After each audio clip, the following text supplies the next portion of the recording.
முக்கிய செய்தி.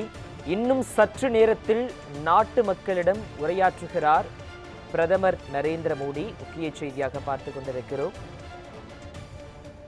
பிரதமர் நரேந்திர மோடி முக்கிய அறிவிப்புகளை வெளியிடவிருப்பதாகவும் தகவல் கிடைத்திருக்கிறது. இன்னும் சற்று நேரத்தில் பிரதமர் நரேந்திர மோடி உரையாற்றவிருக்கிறார். அப்படி உரையாற்றும் போது பல முக்கிய அறிவிப்புகளை வெளியிட வாய்ப்பிருப்பதாகவும் தகவல் வெளியாகி இருக்கிறது. முக்கிய செய்தியாக பார்த்து கொண்டிருக்கிறோம். இன்னும் சற்று நேரத்தில் பிரதமர் நரேந்திர மோடி உரையாற்றவிருக்கிறார். நாட்டு மக்களிடம் பிரதமர் நரேந்திர மோடி இன்னும் சற்று நேரத்தில் உரையாற்றவிருக்கிறார். உரையாற்றும் பொழுது பல முக்கிய அறிவிப்புகளை வெளியிடுவதற்கான வாய்ப்புகள் இருப்பதாகவும் தகவல் கிடைத்திருக்கிறது.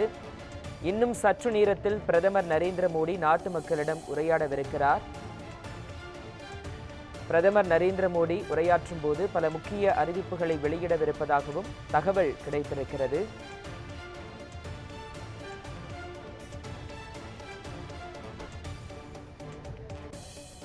பிரதமரின் உரையில் பல முக்கிய அறிவிப்புகள் இருக்கலாம் என்ற தகவல் கிடைத்திருக்கிறது. சற்று நேரத்தில் நாட்டு மக்களிடம் பிரதமர் நரேந்திர மோடி உரையாற்றவிருக்கிறார்.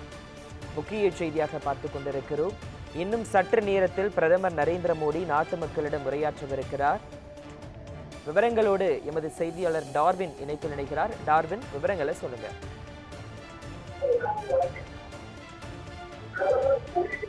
பிரதமர் நரேந்திர மோடி இன்னும் சில நேரத்தில் நாட்டு மக்களிடையே உரையாற்ற இருக்கிறார். அதுவும் ஒரு குறிப்பாக ஒரு மிக முக்கியமான அறிவிப்பு வெளியாகும் என்று எதிர்பார்க்கப்படுகிறது என்ற ஒரு விஷயம் தகவல் என்பது வெளியாகி இருக்கிறது. சுமார் 5:30 மணி அளவு பிரதமர் மோடி நாட்டு மக்களிடையே காணொலி வாயிலாக உரை நிகழ்த்த இருக்கிறார் என்ற தகவல் மட்டுமே தற்போது கிடைக்கப்பட்டிருக்கிறது.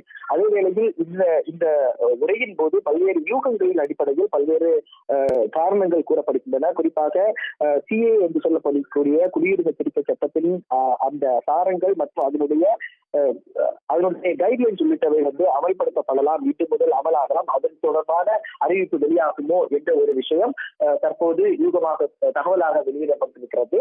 ஆனால் அது இதுவரைக்கும் உறுதிதம் செய்யப்படவில்லை.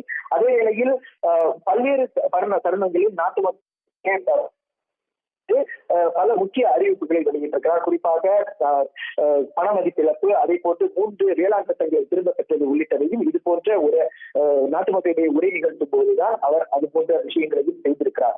எனவே இந்த உரை என்பது மிகவும் முக்கியமானதாகவும் மிகவும் எதிர்பார்ப்பை ஏற்படுத்தக்கூடியதாகவும் இருக்கிறது. குறிப்பாக பார்த்தோம் என்றால் நாடாளுமன்ற தேர்தல் நெருங்கக்கூடிய சூழலில் இது போன்று பிரதமர் ஒரு முக்கியமான அறிவிப்புக்காக இல்ல முக்கியமான விஷயத்திற்காக நாட்டு மக்களிடையே உரை நிகழ்த்துகிறார் என்பது ஒரு நாடே அனைவரும் எதிர்பார்க்கக்கூடிய ஒரு சூழலில் இருந்து கொண்டிருக்கின்றது. எனவே இந்த உரையின் போது பிரதமர் எந்த மாதிரியான அறிவிப்பை வெளியிடுகிறார்? ஒருவேளை இது தேர்தலை நெருங்கும் நேரத்தில் பல்வேறு முக்கியமான அறிவிப்புகளுக்கான தொடர்பாக அவர் பேச இருக்கிறாரா அல்லது வேறு விஷயங்கள் தொடர்பாக அவர் பேச இருக்கிறாரா உள்ளிட்டவை குறித்து இன்னும் சற்று நேரத்தில் தெரிய வரும். சுமார் 5:30 மணி அளவில் பிரதமர் மோடி இந்த உரையை நிகழ்த்த இருக்கிறார். காணொலி வாயிலாக இந்த உரை என்பது நிகழ்த்தப்படுவதாக தகவல் என்பது தெரிவிக்கப்பட்டிருக்கிறது. பிரகாஷ், நன்றி டார்வின், விவரங்களை வழங்கியதற்காக. இன்னும் சற்று நேரத்தில் பிரதமர் நரேந்திர மோடி உரையாற்றவிருக்கிறார் நாட்டு மக்களிடம். அப்படி உரையாற்றும் பொழுது பல முக்கிய அறிவிப்புகள் வெளியாவதற்கான வாய்ப்புகள் இருப்பதாக தகவல் கிடைத்திருக்கிறது. இன்னும் சற்று நேரத்தில் பிரதமர் நரேந்திர மோடி நாட்டு மக்களிடம் உரையாடவிருக்கிறார்.